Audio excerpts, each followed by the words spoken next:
दोस्तों, पक्षी हमारी लोक गाथाओं, गीतों, त्योहारों, वातावरण का अभिन्न अंग तो है ही, पर उनके साथ समय बिताने से एक अलग आनंद की अनुभूति होती है। नमस्कार दोस्तों, स्वागत है आपका सामुदायिक रेडियो कुमाऊं वानी में। और मैं हूं आपका अपना रेडियो दोस्त बहादुर सिंगनवाल।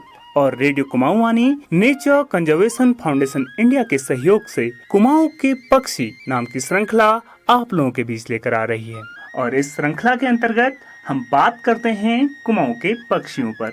और इसके इस भाग में आज हम बात करेंगे बर्ड वॉचिंग पर। दोस्तों, हमें प्रकृति के करीब समय बिताने में एक अलग आनंद मिलता है। और पक्षियों को समझने के लिए वैज्ञानिकों ने बर्ड वॉचिंग यानी पक्षियों के देखने से होने वाले फायदे जानने के लिए 100 से अधिक शोध किए। और इन सब शोधों के परिणाम बताते हैं कि नियमित बर्ड वॉचिंग हमारे स्वास्थ्य के लिए बेहद फायदेमंद है। पक्षी देखने के बहाने से हमारी सैर हो जाती है और कुछ देर के लिए ही सही, पर हमारा ध्यान रोजमर्रा की परेशानियों से हट जाता है।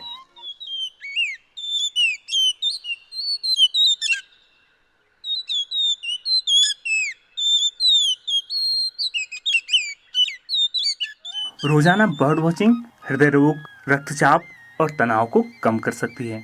बर्ड वॉचिंग से जो सुख मिलता है वो अपने आप में बहुमूल्य है। पर अगर मैं कहूँ कि पक्षियों के साथ समय बिताने को आप रोजगार में भी बदल सकते हैं तो शायद आप मेरी बात न माने। इसलिए आज का एपिसोड बर्ड वॉचिंग टूरिज्म पर केंद्रित है। इस प्रोग्राम में हम आपको कुछ ऐसे लोगों से मिलवाएंगे जो बर्ड वॉचिंग टूरिज्म को रोजगार बना चुके हैं। और मुझे यकीन है कि प्रोग्राम के अंत तक आप भी इस रोमांचकारी रोजगार से वाकिफ हो जाएंगे। हिमालय के आंचल में बसा हमारा प्यारा राज्य उत्तराखंड अपने में कई तरह के जंगलों, तालाबों, नदियों, घास के मैदानों, खेत खलिहानों की विविधता को संजोए हुए है। इसी कारण भारतवर्ष में पाई जाने वाली 1300 से अधिक पक्षी प्रजातियों की 50% प्रजातियां उत्तराखंड में पाई जाती हैं। ग्रेट हॉर्नबिल के गाढ़े पीले, ट्रेगोपान के चटक लाल, दूधराज का सफेद रंग मानो हमारे राज्य के अनमोल प्राकृतिक रत्नों को दर्शाते हैं। इन्हीं पक्षी रत्नों की एक झलक पाने के लिए हर साल बड़ी संख्या में पर्यटक देश विदेश से हमारे राज्य में खींचे चले आते हैं। इन रत्नों में सबसे पहला नाम आता है इंद्रधनुष के रंगों से सजा देवदार और चीड़ के जंगलों का राजा, हमारा राज्य पक्षी मोनाल।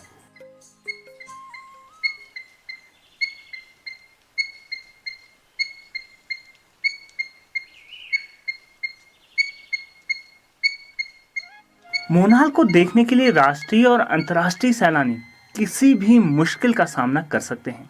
आंकड़ों की माने तो 2016 में करीब 3 करोड़ पर्यटक उत्तराखंड आए, जो कि राज्य की आबादी से भी 3 गुना ज्यादा है। और ये संख्या 2028 तक 7 करोड़ होने का अनुमान है। और हो भी क्यों ना, पक्षियों के अलावा यहाँ के पहाड़, जलवायु, जमीन से जुड़े लोग, तीर्थ स्थल एक तरह से सोने पर सुहागा हैं। उत्तराखंड आने वाले पर्यटकों की लिस्ट में एक पक्षी समूह जो बहुत प्रसिद्ध है वो है हमारे साल और बाज ओक के जंगल में पाए जाने वाले कटफोड़े। दुनिया का सबसे बड़ा कटफोड़ा ग्रेट स्लेटी वुडपेकर को देखने के लिए भी हमारा राज्य सबसे उत्तम है।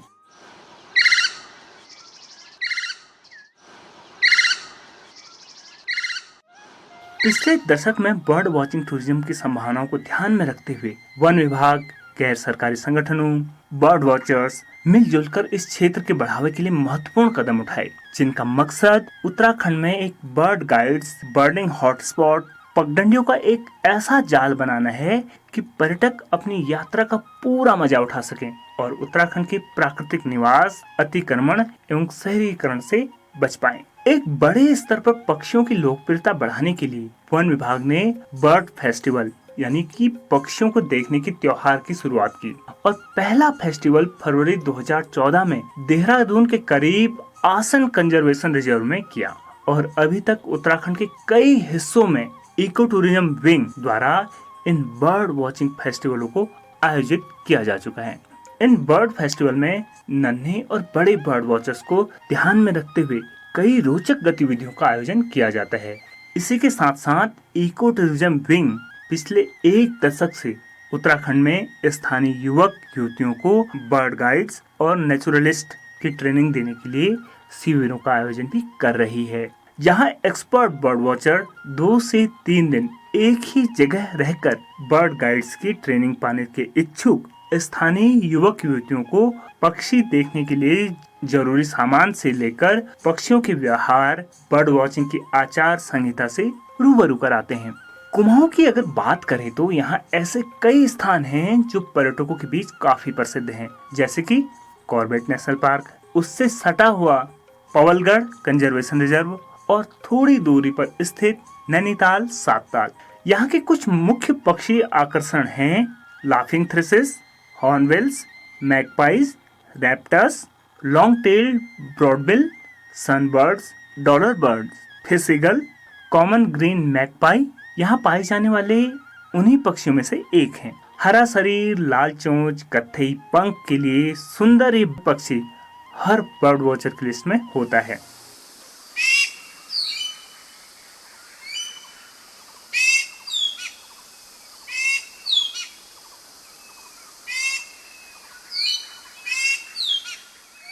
इस क्षेत्र के सभी पक्षी विविधता को संजोए रखने और बर्ड वॉचिंग टूरिज्म को बढ़ावा देने की दिशा में नैनीताल से 15 किलोमीटर की दूरी पर Naina Devi bird conservation reserve की स्थापना 2015 में की गई। मुनस्यारी में नेचर एजुकेशन एवं इको पार्क सेंटर की स्थापना 2020 में बर्ड वॉचिंग टूरिज्म को और प्रसिद्ध बनाने की एक ऐसी ही मुहिम का एक प्रयास है, और जहां गाइड्स और टूरिस्ट को पक्षियों के बारे में जानकारी दी जा सके। जैसे तीर्थ यात्रियों के लिए बद्रीनाथ जी, केदारनाथ जी और अन्य तीर्थ विशेष हैं, कुछ उसी तरह गढ़वाल में पक्षी प्रेमियों के लिए हरकीदून, गोविंद पशु विहार, नंदा देवी नेशनल पार्क, चोपता, मंडल और बिनोग पशु विहार किसी तीर्थ से कम नहीं। इसलिए तो हर बर्ड वॉचर कम से कम एक बार यहाँ पक्षी देखने की आशा करते हैं। चोपता में हिल पॉटरीज,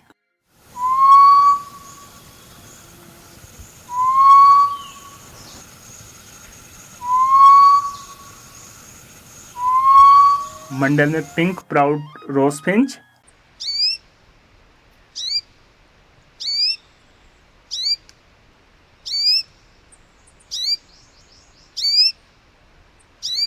हरकीदून में चीड़ फरसेंट,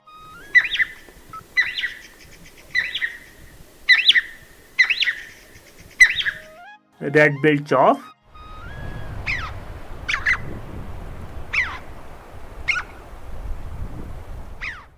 और उनकी मधुर आवाज सुन पाना किसी भी पक्षी प्रेमी के लिए परमात्मा के दर्शन के बराबर है। दोस्तों, विश्व भर में जलवायु परिवर्तन एक बड़ी चुनौती के रूप में उभर रहा है। हिमालय भी इस चुनौती से अछूता नहीं है।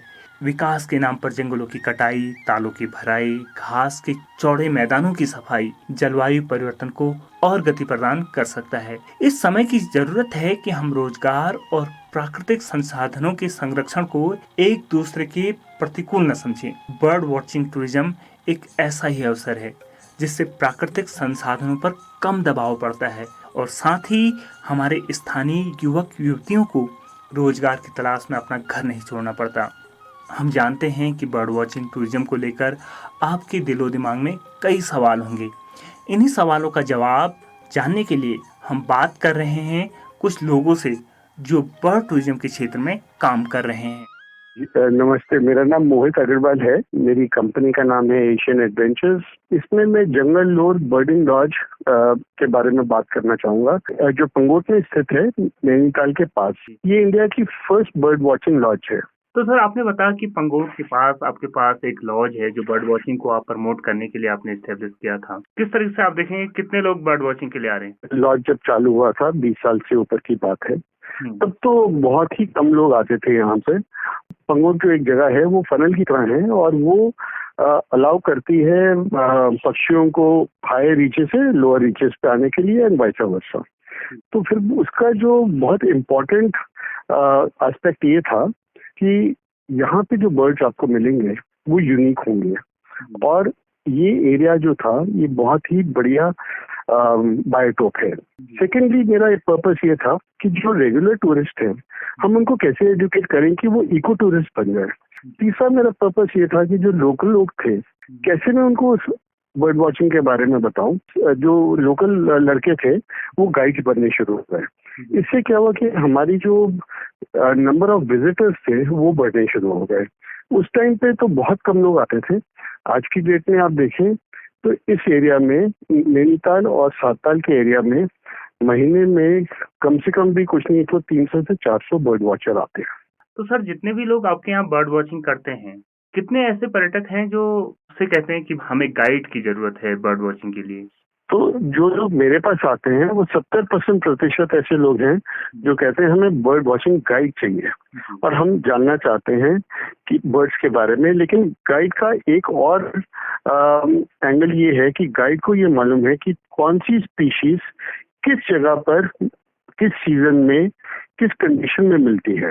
तो सर, आप इसमें ग्रोथ देख रहे हैं कि आने वाले सालों में बर्ड वॉचिंग एक बेहतरीन रोजगार का अवसर हो इस क्षेत्र के लिए? देखिए, ये एक ऐसा एरिया है जिसमें एक विन विन सिचुएशन है। जितने भी यंगस्टर्स हैं वो अगर बर्ड वॉचिंग अपनाते हैं तो ये सस्टेनेबल टूरिज्म है। ये सस्टेनेबल मेथड है टूरिज्म का, जिसपे फॉरेस्ट के ऊपर या रिसोर्स के ऊपर प्रेशर नहीं है, बल्कि हमारे रिसोर्सेज और हमारे फॉरेस्ट को फायदा होता है। क्योंकि साइंस के अंदर बहुत सारी चीजें लिस्ट होती हैं गाइड्स की वजह से। फिर उसके बाद क्या होता है कि ये एक ऐसी एक्टिविटी है जो बहुत ही प्रिय है लोगों को, और इसमें ग्रोथ का बहुत जबरदस्त एंगल है। बस इसमें एक जो सबसे बड़ी कमी वो है कि अगर हम गाइड्स को ट्रेन करते हैं तो हमें उन्हें मार्केटिंग करना भी सिखाना होगा कि वो अपने आप को कैसे विजिबल करें, कैसे कैसे अपने आप को दर्शाएं, कैसे अपनी स्किल्स को वो दूसरे लोगों तक पहुंचाएं ताकि उनको ज्यादा काम मिल सके। इसी तरह क्या कभी आपके लॉज में जो लोग रुके वो पहले बर्ड वॉचिंग को पसंद ना भी करते हो, तो उसके बाद उन्हें बर्ड वॉचिंग एक शौक के तौर पर उन्हें पसंद आने लगी हो? क्या ऐसा परिवर्तन आपने पर्यटकों में देखा है? बहुत सारे टूरिस्ट में ऐसा मैंने देखा कि जिन लोगों को कुछ भी आइडिया नहीं था और वो कहते थे ये क्यों देख रहे हैं, ये चिड़िया क्यों देख रहे हैं। तो जब दूरबीन उन्होंने अपनी आंखों पे लगाई और उनको लगा अरे वाह ये तो बहुत सुंदर है, इसकी चोंच देखिए, इसके फेदर देखिए, इसकी लेग्स को देखिए, इसका फ्लाइट पैटर्न देखिए। तो जब गाइड ने उन्हें समझाना शुरू किया कि इसकी क्या जरूरत है, ये क्या करती है, ये बर्ड्स कैसे नेस्ट करती हैं, ये कहाँ से आती हैं, कहाँ से जाती हैं, तो उनकी जिज्ञासा बढ़ी। तो इस तरह फिर वो लोग जब घर आए तो उनको ऐसा लगा कि हमें और भी ये करना चाहिए। तो जो लोकल ग्रुप्स थे दिल्ली में, बॉम्बे में, कलकत्ता में, वो उन्होंने ज्वाइन करने शुरू किए। फिर वो जब दोबारा यहाँ पर आते हैं वो बहुत खुशी से आते हैं क्योंकि अब वो बर्ड वॉचर बन चुके होते हैं।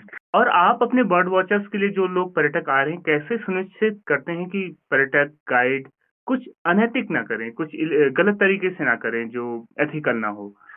जी, जैसे अब क्या करते हैं लोग, क्योंकि उनको अब वो चिड़ियों की होड़ हो गई है कि मैं ये भी देख लूँ और मैं वो भी देख लूँ, तो वो क्या करेंगे, वो उनकी कॉल्स को प्ले करेंगे। उनकी कॉल्स जो हैं वो इंटरनेट से डाउनलोड कर लेंगे और उनकी उनकी जो आवाजें हैं वो प्ले करेंगे।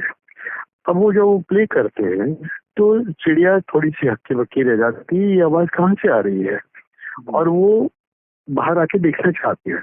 तो हो सकता है उस टाइम पे वो अपने नेस्ट पे बैठी हो सकता है वो अपने अंडों के ऊपर बैठी हो, अपने बच्चों के लिए खाना जुटा रही हो। तो जब वो एकदम से उसे ऐसी कॉल सुनाई देगी तो उसे लगेगा कि मेरी एरिया में कोई इंट्रूडर आया है, कोई हानि हो सकती है। तो उसको अपने बचाने के लिए वो अपने आप को सुरक्षित करना चाहेगी। उस केस में क्या होगा कि जो दूसरे प्रेडेटर्स हैं, जैसे सांप हैं, कौवे हैं, या दूसरी जो चिड़ियाएं हैं या दूसरे प्रेडेटर हैं, वो उनकी नेस्ट को अटैक कर सकते हैं। तो इसलिए कॉल जो प्ले करना होता है, जो बर्ड वॉचर्स कॉल्स को प्ले करते हैं, वो हम अलाउ नहीं करते हैं। आपके द्वारा दी गई ये जानकारी बहुत महत्वपूर्ण होगी, इसी उम्मीद के साथ अभी आपसे लेते हैं इजाजत। धन्यवाद। इसी क्रम में आपको मिलाते हैं स्थानीय बर्ड गाइड से। नमस्कार, मेरा नाम जगदीश नेगी है। मैं अल्मोड़ा जिले के सोमेश्वर का वासी हूँ। जगदीश जी, आप कह रहे हैं कि आपका पक्षियों में रुचि है, आप बर्ड वॉचिंग करते हैं, तो क्या आप बर्ड गाइड के रूप में काम कर रहे हैं? हाँ बिल्कुल, मैं जब भी मेरे को समय मिलता है मैं जरूर पक्षियों के गाइड के रूप में काम करता हूँ और एक अच्छा आमदनी का स्रोत भी है मेरे लिए। ऐसे कौन से 2-3 पक्षी आप बता सकते हैं जिन्हें ज्यादातर बर्ड टूरिस्ट जो देखना पसंद करते हैं?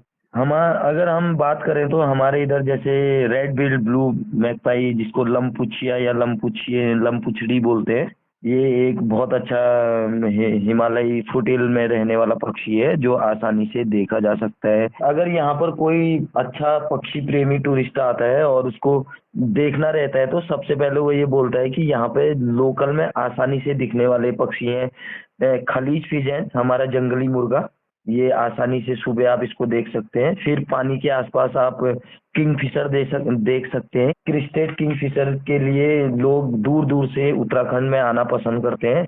और तीसरे नंबर पे आता है यहाँ पे माइग्रेटिंग पक्षियों के लिए बहुत अच्छी जगह है। यहाँ पे कॉर्बेट के पास में रेडी सेल्डक, सुरखाब आता है। और 7 ताल में बहुत सारे नए पक्षी आते हैं जो माइग्रेटिंग अरुणाचल और वेस्ट घाट से यहाँ पे घोंसला बनाने के लिए आते हैं। तो आपने बर्ड गाइड की कहीं से ट्रेनिंग ली, कोई संस्था या विभाग से? बिल्कुल मैंने नेचर गाइड ट्रेनिंग प्रोग्राम ये ऑर्गेनाइज किया था तितली और सेडार 2 संस्थाओं ने मिलके। ये दिसंबर 2019 से मार्च 2021 तक चला। मैं ई बर्ड में अपना रोज का डेटा डालता हूँ, जहाँ भी पक्षी देखता हूँ गिनती करता हूँ उनकी। मेरा ई बर्ड का अकाउंट देख के लोग जो हैं मेरे से जुड़ते हैं और मेरे को काम देते हैं, मेरे से बात करते हैं और मेरे से पूछते हैं कि कब आपके साथ जा सकते हैं जी। तो ई बर्ड सबसे अच्छा प्लेटफॉर्म है अपने आप को दर्शाने के लिए लोगों में। तो आप उत्तराखंड के नवयुवाओं को क्या संदेश देंगे कि वो भी आगे इस फील्ड में आए और अपनी आजीविका और अपने सपनों को पूरा कर पाए? नए लोगों के लिए मैं यही कहूंगा कि 1-2 साल का मेहनत लगता है। आप जितना ज्यादा जानकारी इकट्ठा करके लोगों तक बांटेंगे इंटरनेट के माध्यम से या ई बर्ड और आई नेचर लिस्ट के माध्यम से, तो आप उतने फेमस हो जाएंगे, आपको किसी के पहचान का जरूरत नहीं रह पाएगी। और लोग पहचानते हैं मेरे को। अभी एक ये गौताई बोलते हैं ना, बान स्वलो, मेरा ई बर्ड का अकाउंट देख के किसी बाहर के बंदे ने मेरे को 20-25 दिन के लिए अच्छा पैसा दे के काम पे आने के लिए बोला। तो मैं यही कहूंगा कि कमाई का बहुत ऑप्शन है। 1-2 साल मेहनत करनी पड़े तो निराश मत होए और पर्यावरण को बचाएं। धन्यवाद। उम्मीद करते हैं श्रोता मित्रों आपको ये कार्यक्रम पसंद आया होगा। इसी के साथ अपने रेडियो साथी बहादुर संगीनवाल को दीजिए इजाजत। नमस्कार, धन्यवाद।